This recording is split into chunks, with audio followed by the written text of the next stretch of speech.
আসসালামু আলাইকুম রহমতুল্লাহি বারাকাতু। ফাইনালি মদিনাতে এসে পৌঁছালাম।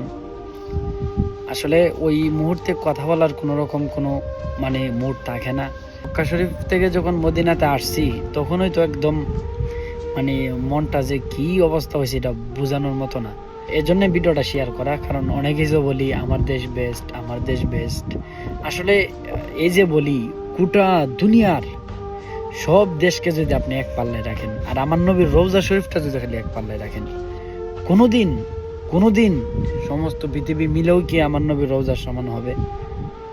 তাহলে এই টুকটাক ভিডিও নিয়ে যেন আল্লাহ নাফরমানি না হয় ওইদিকে লক্ষ্য রাখা উচিত।